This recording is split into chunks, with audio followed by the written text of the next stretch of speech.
মসজিদে পৌঁছে দিলাম।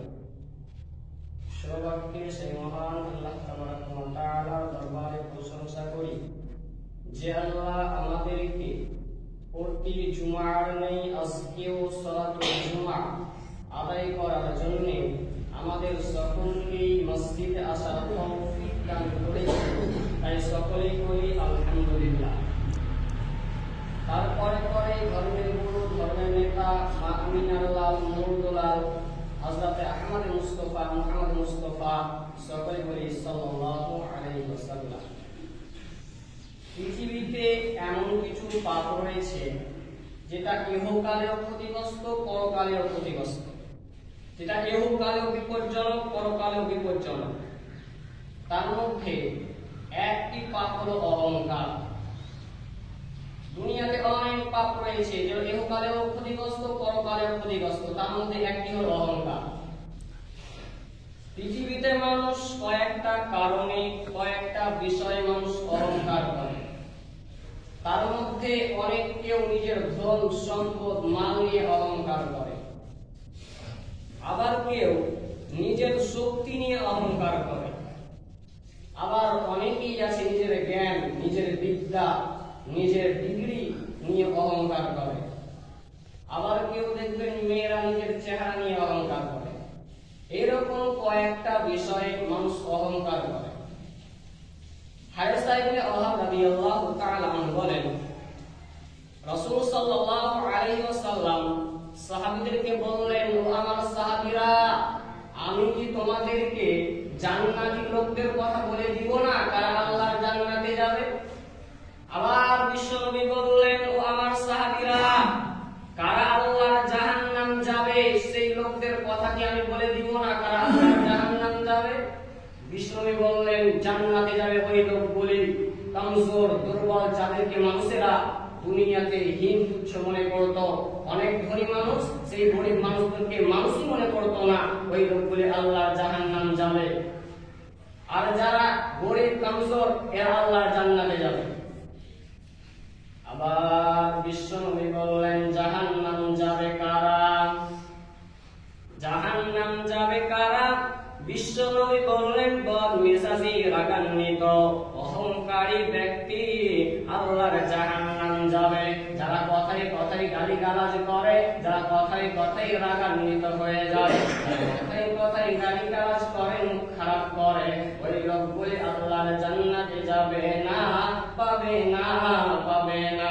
ওই লোকগুলি কি আল্লাহ জাহান্নাম দিবে? আনাস ইবনে মালিক রাদিয়াল্লাহু তাআলা বলেন, রাসূল সাল্লাল্লাহু আলাইহি ওয়াসাল্লাম বলেছেন, তুমি পৃথিবীতে আসমান জমিন বরাবর গুনাহ করেছো, তুমি পৃথিবীতে আসমান জমিন বরাবর গুনাহ করেছো। আর সেই গুনাহ নিয়ে যদি আল্লাহর কাছে ক্ষমা চাও, আল্লাহর কাছে ক্ষমা প্রার্থনা করো, সেই আসমান জমিন বরাবর গুনাহ কি আল্লাহ ক্ষমা করবে? আল্লাহ কারো পরোয়া করেন না। বান্দা শুধু নয়, তুমি যদি গোটা পৃথিবী বরাবর পাপ করো, তুমি যদি গোটা পৃথিবী বরাবর গুনাহ করো, আর সেই গুনাহ নিয়ে যদি আল্লাহর কাছে ক্ষমা চাও, ও দয়াল মাবুদ রে, দুনিয়াতে গুনাহ করেছি, পাপ করেছি, অজান্তে পাপ করেছি, আল্লাহ তুমি আমাকে ক্ষমা করে দাও। আল্লাহ বলছেন, বান্দা তোমার গোটা পৃথিবী বরাবর গুনাহকে ক্ষমা করব, আমি আল্লাহ কারো পরোয়া করি না। তবে বান্দা শুনে নাও, তুমি যদি শিরকের মতন গুনাহ না করো, কারণ তুমি যদি শিরকের মতন গুনাহ করো, সেই গুনাহ আমি আল্লাহ ক্ষমা করব না, করব না, করব না। আব্দুল্লাহ ইবনে মাসউদ রাদিয়াল্লাহু তাআলা আনহু বলেন, রাসূল সাল্লাল্লাহু আলাইহি ওয়াসাল্লাম বলেছেন, যার অন্তরে বিন্দু পরিমাণ অহংকার থাকবে, যার অন্তরে বিন্দু পরিমাণ, যারা পরিমাণ অহংকার থাকবে, বিশ্বনবী বলছেন ওই লোকটি আল্লাহর জান্নাতে যাবে না। আবার বিশ্বনবী বলছেন, যার অন্তরে বিন্দু পরিমাণ ঈমান থাকবে, যার অন্তরে বিন্দু পরিমাণ, যারা পরিমাণ ঈমান থাকবে, ওই লোকটা আল্লাহর জাহান্নাম যাবে না, ওই লোকটা আল্লাহর জান্নাতে যাবে। কোরআনের ভিতরে আল্লাহ বলছেন, ওয়ালা তুসাইর খাদ্দাকা লিন-নাস ওয়ালা তামশি ফিল আরদি মারহান ইন্নাল্লাহা লা ইউহিব্বু কুল্লা খবর, ও পৃথিবীর মানুষের দল, তোমরা দুনিয়াতে অহংকার করে চলিও না, তোমরা দুনিয়াতে অহংকার করে চলিও না। তার কারণ আল্লাহ কোনো অহংকারীকে পছন্দ করেন না। পৃথিবীতে আল্লাহ মানুষ সৃষ্টি করেছেন, যে মানুষের মধ্যে কাউকে সাদা, কাউকে কালো, কাউকে ধনী, কাউকে গরিব, কাউকে বেশি শক্তি দিয়েছে, কাউকে কম দিয়েছে। অতএব অহংকার করা চলবে না, স্বয়ং কেউ সম্পূর্ণ নয়। এই অহংকার সম্পর্কে বিশ্বনবী জনাবে মুহাম্মদুর রাসূলুল্লাহ সাল্লাল্লাহু আলাইহি ওয়াসাল্লাম কঠিন নসিহত দিয়েছেন। আবু হুরায়রা রাদিয়াল্লাহু তাআলা আনহু বলেন, রাসূল সাল্লাল্লাহু আলাইহি ওয়াসাল্লাম বলেছেন, আল্লাহ বলেন, অহংকার আমার চাদর, অহংকার আমার চাদর এবং আত্মবড়ি আমার লুঙ্গি। এই দুটির মধ্যে কেউ যদি এক নিতে চায়, আমি আল্লাহ তাকে জাহান্নাম দিব, আমি আল্লাহ তাকে জান্নাতে দেব না, দেব না, দেব না। এবার আপনাকে আমি একটা উদাহরণ দিই, আপনি বুঝতে পারবেন। মনে করেন আমার একটা অনেক প্রিয় বন্ধু আছে, অনেক দিন থেকে দেখা নাই, হঠাৎ করে দেখা হয়েছে, আমাকে দাওয়াত দিয়েছেন, আমাদের বাড়িতে অনুষ্ঠান আছে, আপনাকে আসতে হবে। আমি সেজে গুজে গিয়েছি, বন্ধুর বাড়ি দাওয়াত দিয়েছে, গিয়ে সেই বন্ধু অনেক মানুষের সামনে আমার জামাতে ছিঁড়ে ফেলে দিল। এবার বলেন, এই ঘরে পারবো? পারবো না। সে আল্লাহ বলেন, অহংকার আমার চাদর ও আত্মবড়ি আমার লুঙ্গি, এই দুটির মধ্যে কেউ যদি এক দৃষ্টি নিয়ে নেয়, আমি আল্লাহ সেটা বরদাস্ত করবো না, আমি আল্লাহ তাকে জাহান্নাম দিব। বিশ্ব নবী বলছেন, শোনো, কিয়ামতের দিন অহংকারীদেরকে পিপীলিকার সমান করে দেওয়া হবে, পিঁপড়ার সমান করে দেওয়া হবে, এবং জাহান্নামের ভিতরে একটা কারাগার রয়েছে, সেই কারাগারের নাম হলো বাবুলাস নামক কারাগার। এই অহংকারীদেরকে পিপীলিকার সমান আকৃতি করে দেওয়া হবে, অথবা তারা মানুষ, তাদেরকে আকৃতি করে দেওয়ার পর তাদেরকে হাঁকিয়ে জাহান্নামের ভিতরে সেই বাবুলাস নামক কারাগারে তাদেরকে হাঁকিয়ে ঢোকা হবে। এবার বন্ধুরে আমার, তার ডান দিকে আগুন, বাম দিকে আগুন, উপরে আগুন, নিচে আগুন। জাহান্নামীদেরকে খেতে দেওয়া হবে, জাহান্নামীদের রক্ত, তরল পদার্থ, সেই জিনিস তাদের খেতে দেওয়া হবে।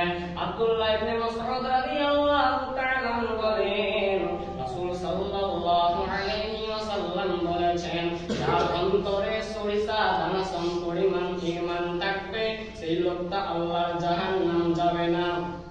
আর যার অন্তরে সরিষা দানা সম পরিমাণ অহংকার থাকবে, ওই লোকটা আল্লাহর জাহান্নাম যাবে না।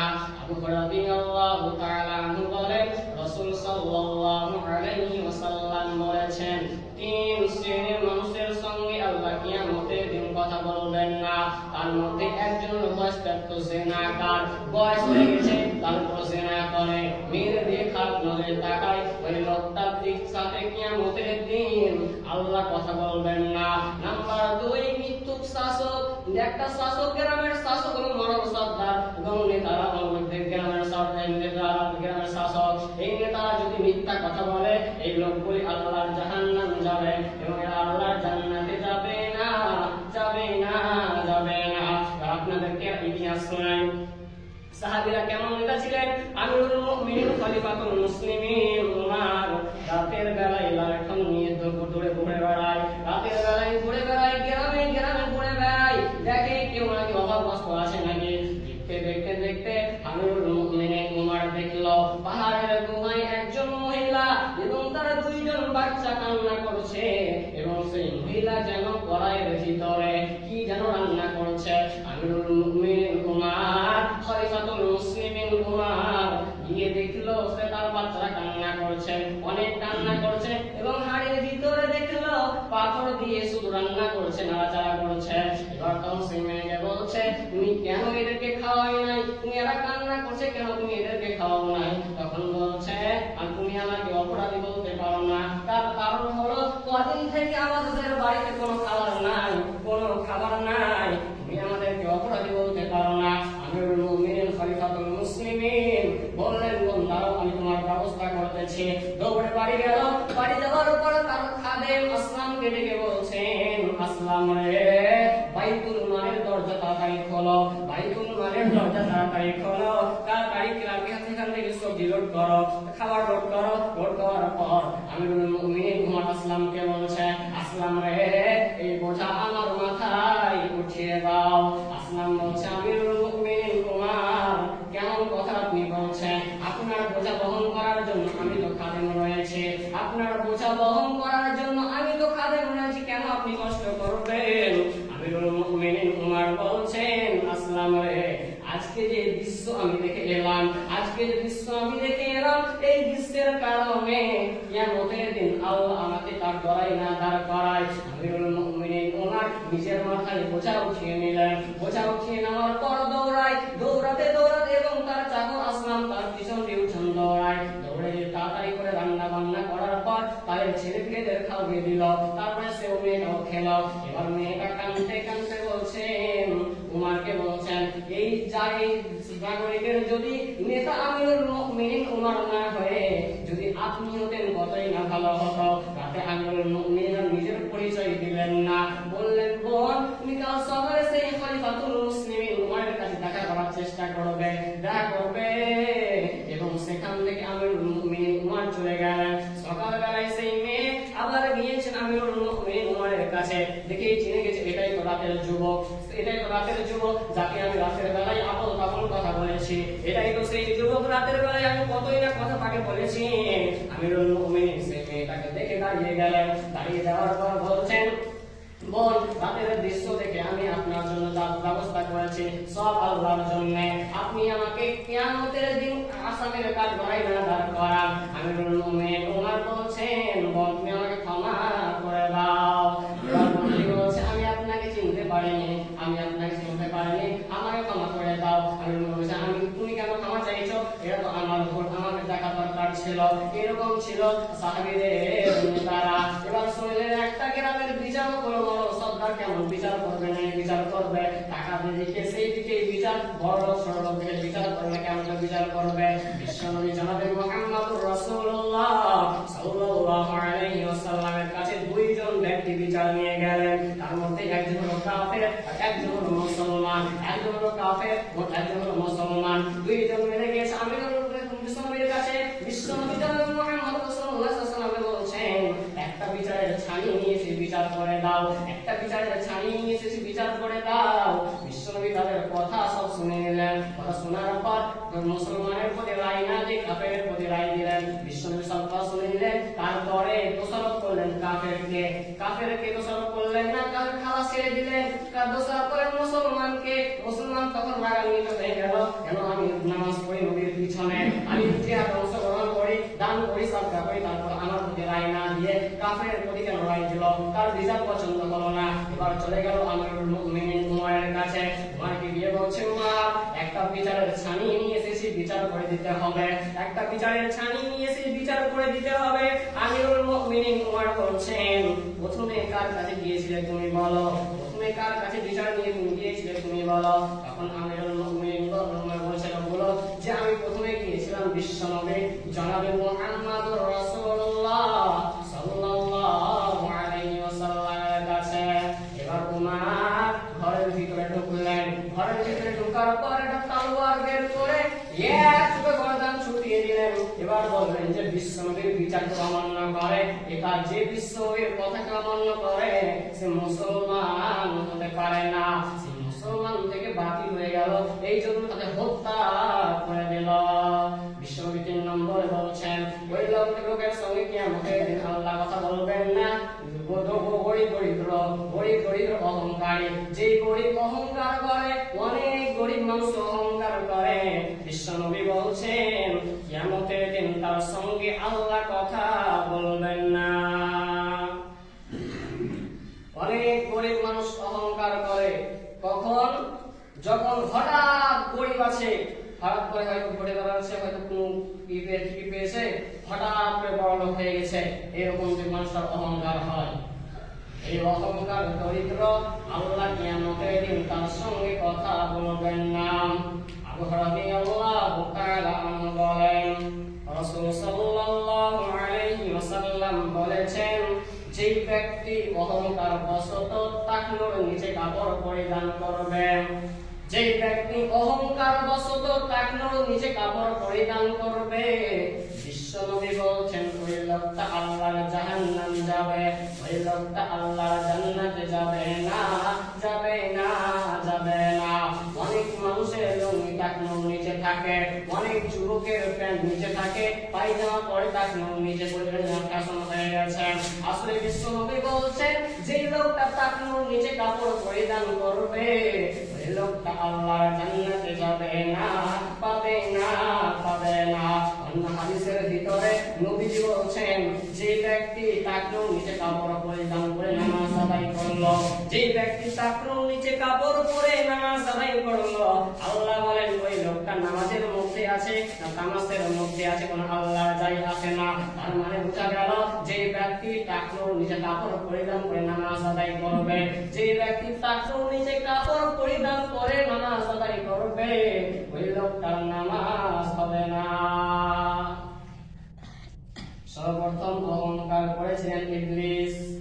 وَإِذْ قُلْنَا لِلْمَلَائِكَةِ اسْجُدُوا لِآدَمَ فَسَجَدُوا إِلَّا إِبْلِيسَ।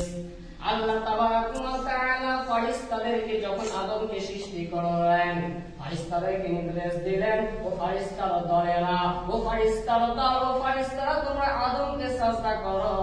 সবাই আদমকে সিজদা করলো, কিন্তু ইবলিস অহংকার করলো, তাকাব্বুর করলো, ফাখর করলো, সে সিজদা করলো না।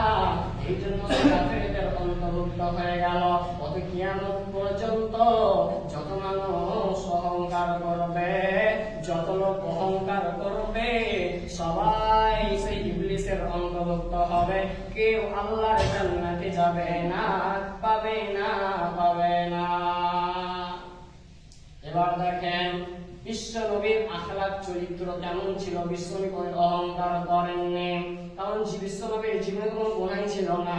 বিশ্বনবী এত বড় নেতা, নবী হয়েও কোনোদিন অহংকার করেনি। একটা মানুষ সম্পর্কে যে ব্যক্তি সব থেকে তার বিষয় ভালো জানবে সেটা হলো তার স্ত্রী।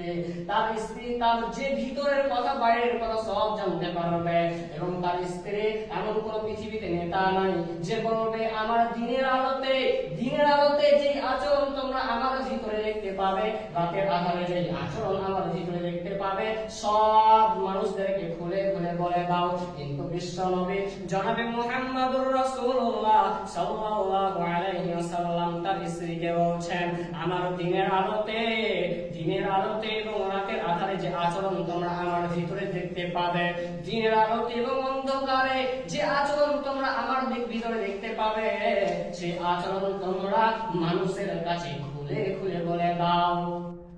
কিন্তু একটা স্ত্রী সব থেকে ভালোবাসে তার স্বামীকে, কিন্তু স্বামীর উপরে ঈমান আনতে পারে না। কিন্তু বিশ্বনবী জনাবে মুহাম্মদুর রাসূলুল্লাহ সাল্লাল্লাহু আলাইহি ওয়াসাল্লাম যখন নবী হলেন, নতুন নবী হয়েছে, এবার স্ত্রীকে বলছে আমি নবী হয়েছি, আল্লাহ আমাকে নবুয়ত দিয়েছে। সাথে সাথে স্ত্রী ঈমান আনলেন, আশহাদু আল্লা ইলাহা ইল্লাল্লাহু ওয়া আশহাদু আন্না মুহাম্মাদান আবদুহু ওয়া রাসূলুহু। দ্বিতীয় নম্বর, যে ব্যক্তি ওই ব্যক্তি সম্পর্কে যে সব থেকে বেশি জানবে সে হলো তার খাদেম, চাকর। সে তার খাদেম ছিল হযরত যায়েদ বিন হারেস। যায়েদ বিন হারেস চাকর ছিলেন। ছোটবেলায় 8 বছর, কোন জায়গায় 10 বছর। 10 বছরের সময় সে ছিনতাই হয়ে যায় ডাকাতের দল। একটু আপনাদেরকে বোঝানোর ঘটনাটা বলেন।